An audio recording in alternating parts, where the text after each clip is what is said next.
দেশবাসী তথা সরকারের গুরুত্বীভূত করার জন্য আজকে আমি আপনাদেরকে ডেকেছি এবং আপনাদের সঙ্গে আজকে আমি মত বিনিময় করব।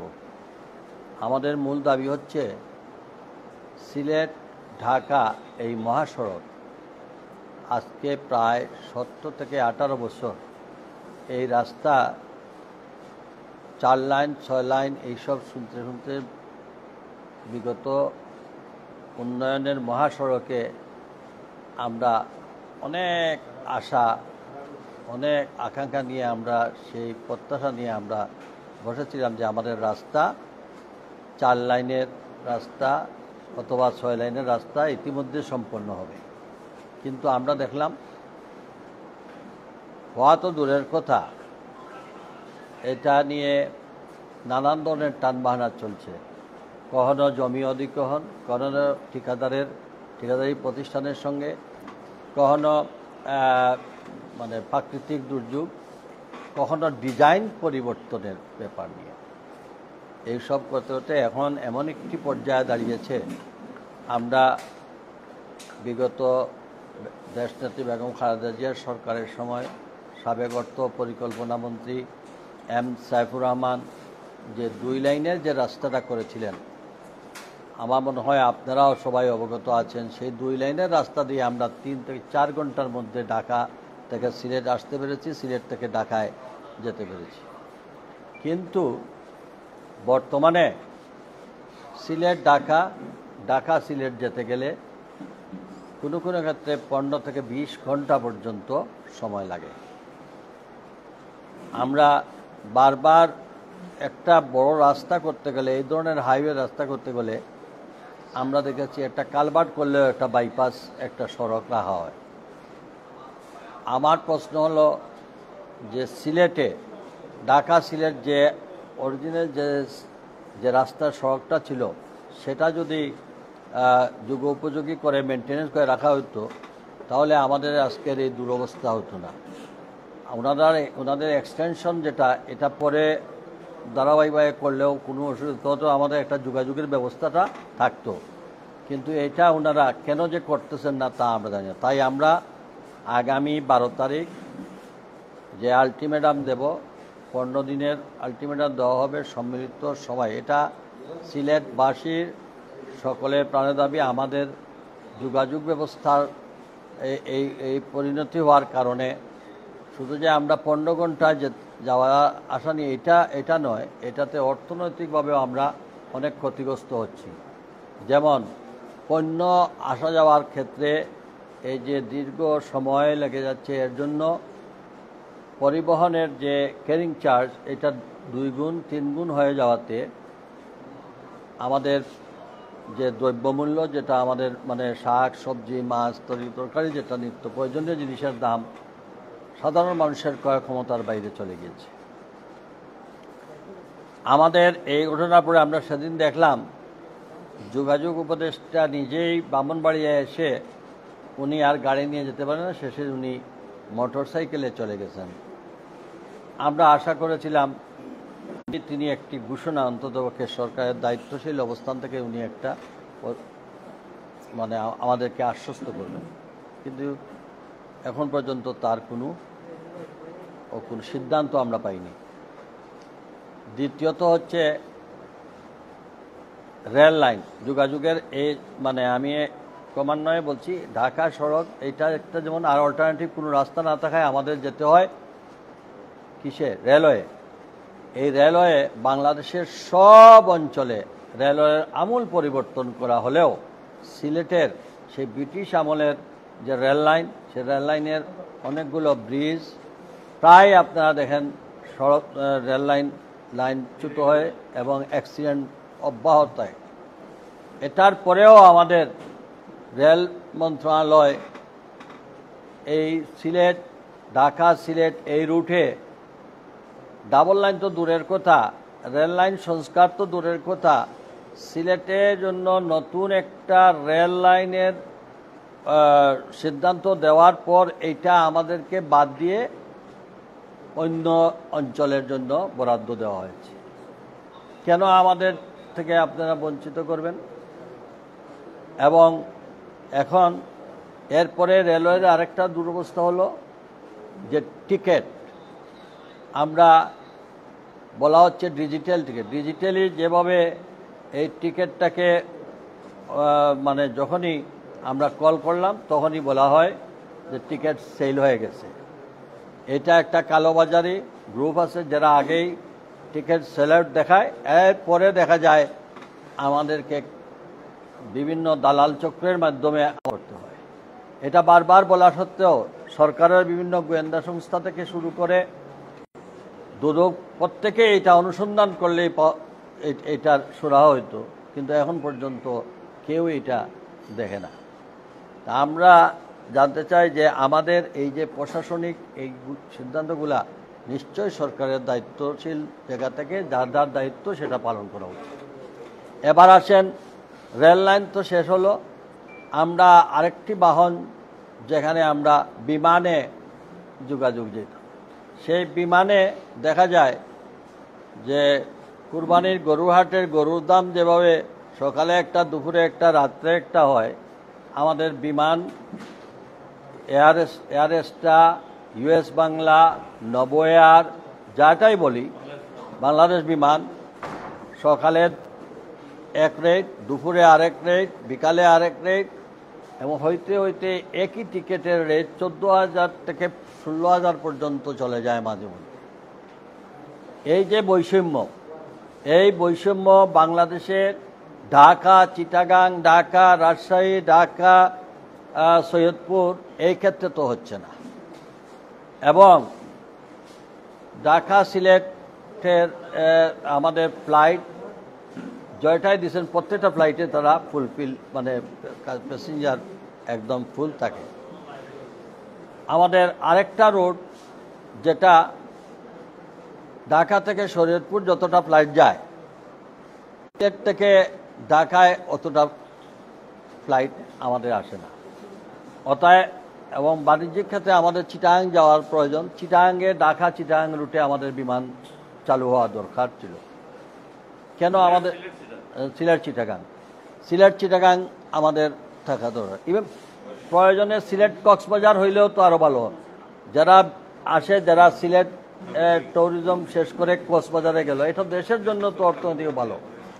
তো সিলেট আমাদের দাবি হলো সিলেট চিটাগাং, সিলেট ঢাকা রুটে বিমান অধিক বা অন্যান্য বিমানের ফ্লাইট চালু করা, এবং বিমানের টিকিটের ব্যাপারে লুকোচুরি না করে ফিক্সড একটা কর্তৃপক্ষ, যেহেতু বাংলাদেশ বেসামরিক বিমান চলাচলের উপদেষ্টা আছেন, যেখানে আমরা আমন্ত্রণ করবো আপনারা এটা নিয়ে বসে এটা সর্ট আউট করা দরকার, যে কত টাকা আপনারা সেল দেবেন সেটা।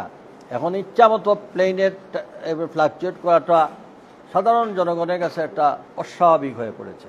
কারণ আমরা নিরুপায় কোনো পেশেন্ট যদি অসুস্থ হয়, হায়ার সেন্টারে নিতে গেলে 10-15 ঘন্টা সময়ের ব্যবধানে আমাদের অনেক ক্ষতি হয়ে যায়। সেই ক্ষেত্রে যোগাযোগ ব্যবস্থার এই অবনতির কারণে এখন আমাদের দেওয়াল পিঠে থেকে গেছে। পরবর্তীতে বাংলাদেশের অর্থনৈতিক ক্ষেত্রে এর একটা বিপর্যয় আছে। আমি একটা পরিসংখ্যান দিয়ে আপনাদেরকে বলতে যাচ্ছি। যেমন সিলেটের খনিজ সম্পদ, বালু এবং পাথর, বালু এবং 125টি বাগানে উৎপাদিত চা, বিশাল জলভূমি, মাছ, পচনশীল দ্রব্য, সরকারি বেসরকারি কারখানা এবং ওই যে লাফার সিমেন্টের এই পণ্যগুলো তো আমরা যাওয়ার জাতীয় রাজস্ব ক্ষেত্রে একটা সেই পণ্যগুলো তো যেতে পারতেছে, এবং এটার মানে এর ক্ষতিটা তো দেশের রাষ্ট্রের হচ্ছে, সরকারের হচ্ছে। তো এইটা চালু আমার মনে হয় এই রাস্তাটার জন্য এটা করা একান্ত প্রয়োজন। তৃতীয় যে জিনিসটা হচ্ছে আমাদের যে সিলেট বিগত 2022 সালের বন্যায় যে ক্ষতিগ্রস্ত হয়েছে, আপনাদের মিডিয়ার মাধ্যমে বিভিন্ন সময় তা প্রকাশিত হয়েছে। বাংলাদেশের 5টি বিভাগে যদি একই প্রজেক্টের আওতায় 5টি বিভাগের সঙ্গে সিলেট বিভাগও ছিল, কিন্তু 4টি বিভাগের প্রজেক্ট পাস হয়ে কাজ সমাপ্তির পথে। আর সিলেট বিভাগের স্থানীয় সরকার মন্ত্রণালয়ে আমি এটা খবর পাওয়ার পরে কপিটা নিয়ে তাড়াহুড়া করে বিভিন্ন মন্ত্রণালয়ে ঘোরাঘুরি করে এখন এটা স্থানীয় সরকার মন্ত্রণালয়ের প্ল্যানিং সেকশনের উপসচিবের পর্যন্ত গিয়েছে। কিন্তু এটা হয়ে গেছে আজকে 5 থেকে 7 দিন। এটা ইমিডিয়েট চলে গেলে যদি আমাদের প্ল্যানিং পরিকল্পনা মন্ত্রণালয় যেত, তাহলে এই একনেকে হয়তো সেটা ওঠার সুযোগ থাকত। এটা হলে পরে সারা সিলেট বিভাগে যতটা উপজেলার সঙ্গে আপনারা দেখেন, সিলেট বিভাগে এমন কোনো উপজেলা নাই যে উপজেলার রাস্তাটা ভালো। বিগত 17-18 বছরে অনেক কোনো রাস্তাঘাট আপনি দেখেন কোনো একটা উপজেলায় সড়ক এর সঙ্গে উপজেলার সঙ্গে ইউনিয়নের যোগাযোগ ভালো না, উপজেলার সঙ্গে সদরের যোগাযোগ ব্যবস্থা ভালো না। কেন এটা 5টা বিভাগের মধ্যে 4টি বিভাগ কমপ্লিট হয়ে যায় আর 5টা সিলেট বিভাগের এটা এখন পর্যন্ত ওই মন্ত্রণালয়ের ফাইল ঘোরাঘুরি করতেছে। এটা একটা বৈষম্য। আরেকটা বৈষম্য আমি আপনাদের কাছে তুলে ধরতেছি রিসেন্টলি, যে আমরা যে বারবার বলি যে গণপ্রজাতন্ত্রী বাংলাদেশ সরকারের স্থানীয় সরকার পল্লী উন্নয়ন সমবায় মন্ত্রণালয়ের যে 20 আশ্বিন মানে 5 অক্টোবর যে বরাদ্দ, সাধারণ বরাদ্দ যেটা দেওয়া হয় প্রতি বছরে, সেই সাধারণ বরাদ্দে সিলেট হচ্ছে সর্বনিম্ন। আপনারা দেখেন ঢাকা দক্ষিণ সিটি কর্পোরেশন পেয়েছে 13 কোটি সামথিং, ঢাকা উত্তর সিটি কর্পোরেশন 12 কোটি সামথিং, চট্টগ্রাম সিটি কর্পোরেশন 20 কোটি সামথিং, খুলনা সিটি কর্পোরেশন 5 কোটি সামথিং, রাজশাহী সিটি কর্পোরেশন 5 কোটি সামথিং, এরপরে রাজশাহী সিটি কর্পোরেশন 5 কোটি সামথিং, সিলেট সিটি কর্পোরেশন 3 কোটি, এরপরে রংপুর সিটি কর্পোরেশন 5 কোটি, ময়মনসিংহ সিটি কর্পোরেশন 5 কোটি সামথিং। এই সিলেট কি বাংলাদেশের অন্যান্য সিটির তুলনায় সিলেট সিটির ইম্পর্টেন্ট এবং পর্যটন নগরী এই সিলেট, এইটাতে জনসংখ্যার দিক থেকেও রাজশাহী থেকে সিলেটে বেশি। আমরা রাজশাহীকে দিয়েছেন বা চিটাং অন্য দিয়েছেন, তাতে আমরা বেজার না, কিন্তু এই ডিভিশনের এই সিটি কর্পোরেশনকে কেন এই ধরনের তফাৎ রাখা হলো? আরেকটা এক্সাম্পল দিচ্ছি, আপনারা সবাই মিডিয়ার মাধ্যমে লেখালেখি করেন, সিলেটে ভূমিকম্প জোন, ভূমিকম্প জোনের জন্য বলা হয়েছে যাতে ডিপ টিউবওয়েলকে নিরুৎসাহিত করার জন্য, যাতে বোরিং না হয়। এখন ডে বাই ডে বোরিং করতে করতে এমনভাবে সমস্ত শহর মানে যে কোনো সময় যদি আল্লাহ না করুক আর্থকুইক হয়, তো এই বিপর্যয় যেটা আসবে সেটা তো আল্লাহ ছাড়া আর কেউ বলতে পারবে না। আমাদের প্রখ্যাত প্রফেসর জামিলুর রেজা সাহেব আমাদেরকে অ্যাডভাইস করে দিয়ে গেছেন, তিনি আমার সময় ওনাকে আমরা প্রধান উপদেষ্টা নিয়েছিলাম, তিনি অ্যাডভাইস করে গিয়েছিলেন যে সারফেস ওয়াটার থেকে নেওয়া হোক, বোরিং করে পানি যাতে না করা হয়, এটা নিরুৎসাহিত করার জন্য।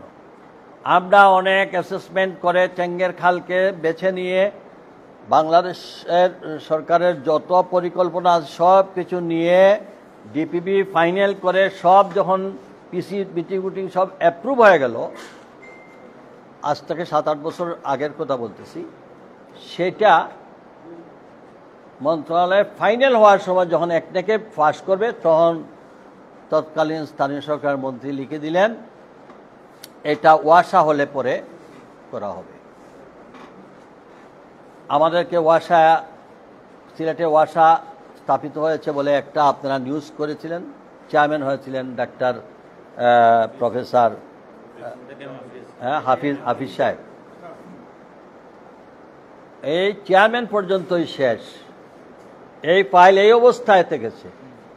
তখন আমাদের এটা খরচ দেওয়া হয়েছিল 5,000 সামথিং, কিন্তু একটা ট্রিটমেন্ট প্ল্যান মানে কমপ্লিট করতে গেলে 5 থেকে 7 বছর প্রয়োজন। জমি অধিগ্রহণের বিষয় আছে অনেকে। তখন যা প্রসেস করে যেটা ফাইনাল করা হলো, এই সিদ্ধান্তের কারণে আমাদের এটা আর হলো না। এখন সিলেটে 27টা ওয়ার্ডের পরিবর্তে এখন 42টা ওয়ার্ড নেওয়া হয়েছে। জনসংখ্যা এখন 12 লক্ষর কাছাকাছি।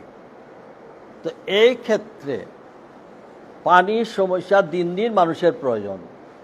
সেখানে আপনারা দেখতেছেন যে পানির সংকট সব সময়, এর মানে আয়রন সিলেটে বেশি। আপনি বিশুদ্ধ খাবার পানি আমরা সার্ভিস দিতে পারতেছি না। এইটারে আবার রিভাইজ করার জন্য আমি সেদিন আবার এদেরকে বলে দরখাস্ত দিয়ে এলাম। তো এটা যেটা হয়েছে এটাকেই প্রসেস করে আবার শুরু করা হোক। এটা শুরু করলেও বা এটা কমপ্লিট করতে আরও 5-7 বছর লাগবে। কিন্তু এই যে খরার সময় যদি এখন ক্লাইমেট চেঞ্জ হয়ে যাচ্ছে, খরার সময় চেঞ্জ হয়ে গেলে আমরা কিন্তু পানির সংকট, পেট্রোলের দাম থেকে পানির দাম সিলেটে বেশি হবে। এই অবস্থা থেকে আমরা পরিত্রাণ আমাদের দেখার কেউ নেই। এটা ওই মন্ত্রণালয়, স্থানীয় সরকার মন্ত্রণালয়ে পেন্ডিং অবস্থায় আছে। আরেকটা প্রজেক্ট সিলেট সিটি কর্পোরেশনের ছিল, যেটা জলাবদ্ধতা নিরসনের জন্য। এখন ঠিকাদারদেরকে আমরা কাজ করে নিয়ে ফেলছি, কিন্তু জলাবদ্ধতার ফান্ড এবং ওইটা রিভাইজ কমিটি ওইটা এখন পর্যন্ত এই দপ্তরেই পড়ে আছে। মানে এটা যদি পাস না হয় তাহলে এই যে এক্সটেনশন সিটি যেটা হয়েছে নতুন, এই সিটিগুলোর তো কোনো বেনিফিট পাওয়া যাবে। অথচ তাদের কাছ থেকে কিন্তু ট্যাক্স তোলা আরম্ভ হয়ে গেছে। তাদের পারমিশন নিতে, আপনার বাড়ি বানাতে গেলে পারমিশনের ফিস নেওয়া হচ্ছে। তারা সরকারকে সরকারের সমস্ত রাজস্ব দিচ্ছেন, কিন্তু তারা সাধারণ যে সেবা যেটা পাওয়ার সেটা পাচ্ছেন না। এটা হলো আপনার এক্সটেনশন কথা। এবার আসুন, এইভাবে মানে প্রতিটা ক্ষেত্রে আমাদের যে বিদ্যুতের লোডশেডিংয়ের কারণে দুটো বিষয়। একটা হচ্ছে লোডশেডিংয়ের কারণে তো আমাদের আরও ক্ষতি হইতেছে, আরেকটা হচ্ছে এই লোডশেডিং যখন যে এলাকায় হয়ে থাকে ওই এলাকার যে পাম্প প্রোডাকশন টিউবওয়েল যেটা পানি উৎপাদন করে সেটা তখন বন্ধ হয়ে যায়। যখন বিদ্যুৎ চালু হয় তখন এটাকে চালু করতে 2 ঘন্টা সময় লাগে। তাহলে মানুষ ততক্ষণে কিন্তু পানি পায় না, তখন মানুষ ক্ষিপ্ত হয়। আমার কথা হলো, আমরা কত মেগাওয়াট বিদ্যুৎ উৎপাদন করি আর আমাদের কত মেগাওয়াট বিদ্যুৎ প্রয়োজন, সেই ক্ষেত্রে তো আমাদের অগ্রাধিকার ছিল। ওইটা তো দূরের কথা, যেটুকু পাই সেটার মধ্যে আবার লোডশেডিং করে নেওয়া হচ্ছে। এই অঞ্চলে আমরা গ্যাস আমাদের অঞ্চল থেকে উৎপাদন করা হয়, ন্যাশনাল গ্রিডে যাক, অসুবিধা নাই, এটা তো জাতীয় পর্যায়ে যাবেই। কিন্তু আমাদের বাসা বাড়িতে গ্যাস লাইন তো ওনারা বন্ধ করে দিলেন আইন করে, ওই ইন্ডাস্ট্রিয়ালিস্ট এদের জন্য, শিল্পপতিদের জন্য। আচ্ছা, দেশে শিল্প কারখানা বৃদ্ধি হলে আমাদের কর্মসংস্থান, আমাদের কোনো আপত্তি নেই, কিন্তু কত সেফটি গ্যাস ব্যবহার হবে যদি আমাদের হাউস দেওয়া হয়? অত্যন্ত অল্প। এবং এটা সব জায়গায় আছে, যেখানে যে জিনিস খনিজ পাওয়া যায় সেখানের এলাকার জন্য একটা প্রায়োরিটি দেওয়া হয়। ওই আমাদের তো দেওয়া হচ্ছে না।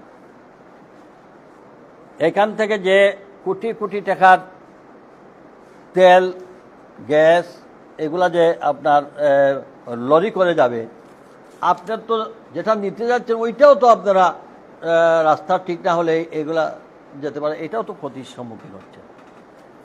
তো আমাদের তো এটা থেকে কোনো রয়্যালিটি, আমাদের অন্যান্য দেশে কিন্তু যেখানে এটা তার এলাকার ডেভেলপমেন্টের জন্য রয়্যালিটি দেয় বিভিন্ন স্থানীয় সরকারের বিভিন্ন ডেভেলপমেন্ট ক্ষেত্রে, সেটাও তো আমরা পাচ্ছি না।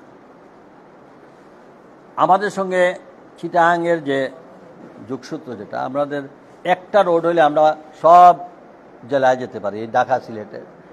রেলে আমাদের যদি যে সুবিধা আছে সেই সুবিধাটা যদি হইতো এবং প্লেনের সুবিধাটা হইল চিটাগাংয়ের সঙ্গে যদি আমাদের, তাহলে আমাদের বাণিজ্য ক্ষেত্রেও আমাদের অনেক উপকৃত।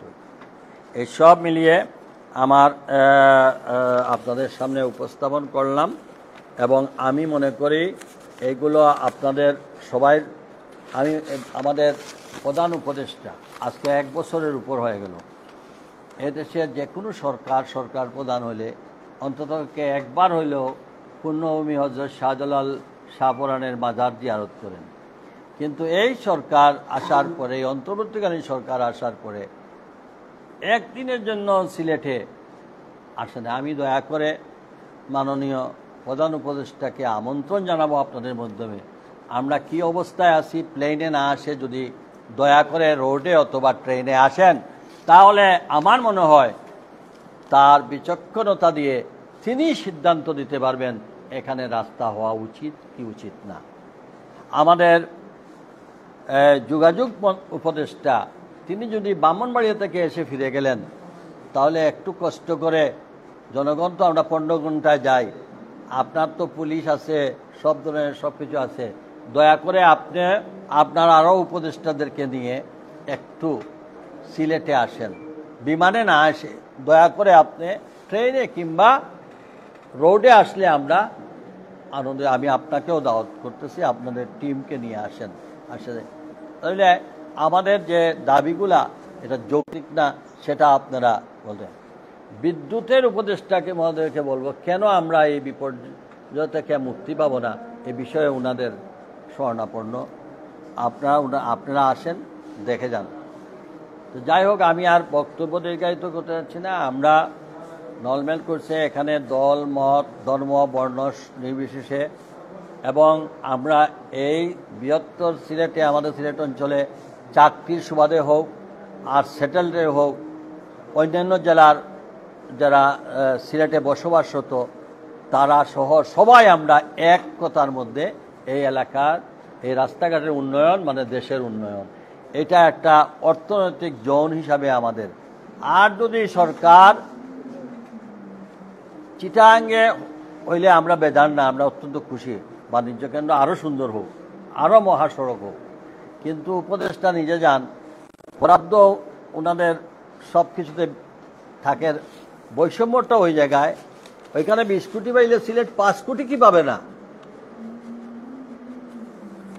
এখন আমি আপনাদের মাধ্যমে দেশবাসী তথা আমাদের বিভিন্ন অর্গানাইজেশন আছে, যেমন ঢাকায় বসবাসরত জালালাবাদ অ্যাসোসিয়েশন, খালি বৎসরে পিকনিক করলে হবে না, অনুরোধ করব আমাদের জন্য কথা বলুন। আপনারা ঢাকায় বসবাসরত অনেক বড় বড় কর্মকর্তারা আছেন, আপনাদের একটা আওয়াজে একদিন জালালাবাদ অ্যাসোসিয়েশন যদি ঢাকায় মানববন্ধনে বসেন, আপনারা অনেক রিটায়ার্ড সচিব থেকে আরম্ভ করে আপনাদের যে হাই প্রোফাইল আছে, তাহলে মানুষ বুঝতে পারবে যে সিলেটের ডিমান্ডটা কি। আপনারা যদি বিশ্বাস না হয়, জালালাবাদ অ্যাসোসিয়েশনের নেতৃবৃন্দ একটা পিকনিকের জন্য একটা আসেন ঢাকা থেকে সিলেট বাই রোডে, দয়া করে সিলেটের সন্তান হইলে, বৃহত্তর সিলেটের সন্তান হলে আপনারা প্রতিবাদ করুন ঢাকায় জালালাবাদ অ্যাসোসিয়েশনের পক্ষ থেকে। আমি এটা আহ্বান করব নগরবাসীর পক্ষ থেকে। বিদেশে আমাদের গেলেই আমেরিকা, আমাদের লন্ডনে, আমাদের সব জায়গায় সব কিছুতে আপনারা সহযোগিতা করেন এবং সব এগিয়ে আসেন। এই যে দুরবস্থার কথা, আপনারা তো বিভিন্ন সদর কমিটি আছে, জেলা, আপনারাও সেটা যদি এখন আমাদের যেহেতু আমাদের বলার কেউ নেই, আপনারা যদি সবাই এটা রেজ করেন তাহলে হয়তো সরকারের টনক লড়বে। আমি আহ্বান করব প্রবাসে যত ধরনের বৃহত্তর সিলেটের যত অর্গানাইজেশন আছে, আপনারা এটা নিয়ে ঝাঁপিয়ে পড়ুন। এটা আপনার আমার সকলের, এটা এই ডিমান্ড। তখন আমাদের এটার প্রতি যদি এগিয়ে না আসেন, কিসের আপনাদের সামাজিক সংগঠন দায়বদ্ধতা? আমি হুজুরদেরকেও বলবো, আপনারা মসজিদে খুতবায় খালি ওয়াজ করলে হবে না, এটা সদগায়ে জারিয়া। আপনারাও আপনাদের জুম্মার নামাজে খুতবার আগে আপনারা ওইটা প্রচার করেন। শুধু মুসলমান না, বৌদ্ধ, খ্রিস্টান, সনাতন ধর্মের আপনারাও এই দেশের সন্তান হিসাবে আপনারাও সবাই যার যার অবস্থান থেকে প্রতিবাদ করবেন। আমি আশা করেছিলাম আমাদের স্কুল কলেজের ছাত্ররা, তাদের প্রতি আহ্বান করব, তোমরা যেভাবে 14 এই যে জুলাই আগস্টে যেভাবে বিপ্লবীকে ফ্যাসিজমকে পরাজিত করেছ, এই বিভাগের সন্তান হিসাবে তোমরা যে যেখানে পারো এইটার প্রতিবাদ করো। এবং আজকে আপনাদের মাধ্যমে দেশে বিদেশে যারা আছেন প্রত্যেকটা সেক্টর থেকে এটার প্রতিবাদ করা হোক। এটা আমাদের সকলের মৌলিক অধিকার। আমরা এটার জন্য আমি সবার প্রতি আহ্বান করব। একই সাথে আহ্বান করব, আগামী 12 তারিখ সকাল 11টা প্রত্যেকের ব্যানার সম্মিলিতভাবে আদালত মোড়ে হাজির হবেন। 1 ঘন্টার প্রতিবাদ, এটা হচ্ছে প্রতীকী প্রতিবাদ। এই প্রতীকী প্রতিবাদে আমাদের পরিবহন সেক্টর, আমাদের ব্যবসায়ী সেক্টর, আমাদের চেম্বার অফ কমার্স সবে সম্মিলিতভাবে তারা আমাদেরকে ঘোষণা দিয়ে গেছেন যে 11টা বাজার সাথে সাথে তারা যে অবস্থায় থাকবেন 12টা পর্যন্ত সকল দোকানপাট এবং গাড়ি পরিবহন সব 1 ঘন্টার জন্য তারা আমাদেরকে আশ্বস্ত করেছেন যে 1 ঘন্টার জন্য তারা প্রতীকী এই সমর্থনে তারা বন্ধ রাখবেন। আমি বিমান কর্তৃপক্ষকে বলবো, অনতি বিলম্বে 1 সপ্তাহ সময় দেওয়া গেল, টোটাল 15 দিন। এই 15 দিনের মধ্যে বিমানের ভাড়া নির্ধারণ করেন। রেল কর্তৃপক্ষ রেলের টিকিট সহ রেল লাইনের কম্পার্টমেন্টগুলা বাড়ায় দেন, নতুন রেল যেটা দেওয়া হয়েছিল সেটা চালু করার ব্যবস্থা করেন। সড়ক ও জনপথ বিভাগ তাদের যে আমাদের মূল যে রাস্তা ছিল অরিজিন, এই রাস্তাটাকে আপাতত যুগোপযোগী করে আমাদের যাতায়াতের ব্যবস্থা করে দেন। এই প্রত্যাশা রেখে আমি সবাইকে এই আন্দোলনে, এটা আন্দোলন না, এটা আমাদের মৌলিক অধিকার। এই আন্দোলন এই অর্থে যে সরকারের যারা আছেন নিরপেক্ষ, আমি সরকার প্রধানকে বলবো, আপনি মেহরবানি করে পূর্ণভূমি সিলেটের মাজার জিয়ারতে অন্তত আসেন। এটা কিন্তু এই প্রথম কোনো রাষ্ট্রপ্রধান দায়িত্ব নেওয়ার পরে সিলেটে আসেন নাই, এটা মনে হয় বাংলাদেশে এটা নজির, এটা প্রথম। আমরা আশা করব পূর্ণভূমি সিলেটে প্রধান উপদেষ্টা সহ তার সংশ্লিষ্ট উপদেষ্টারা অন্ততপক্ষে আল্লাহর অলির দরবারে এসে আমাদেরকে উনি দেশবাসীকে ধন্য করবেন। সবাইকে ধন্যবাদ। আসসালামু আলাইকুম। হ্যাঁ বলো।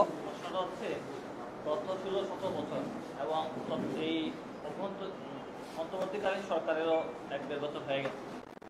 এই যে দীর্ঘ একটা বছর কয়েকদিন হয়ে গেল, সিলেট সড়ক যোগাযোগের দিক থেকে অবহেলিত। সিলেট ভালো রেল যোগাযোগ নাই, বিমানে 10-12 হাজার টাকা সিলেট থেকে ঢাকা যেতে।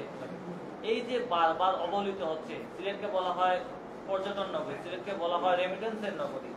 এই সিলেটকে কেন বারবার অবহেলা করা হচ্ছে? এখানে আসলে আপনারা যারা সিনিয়র রাজনীতিবিদরা আছেন, এই অবহেলার কারণ কি দেখেন?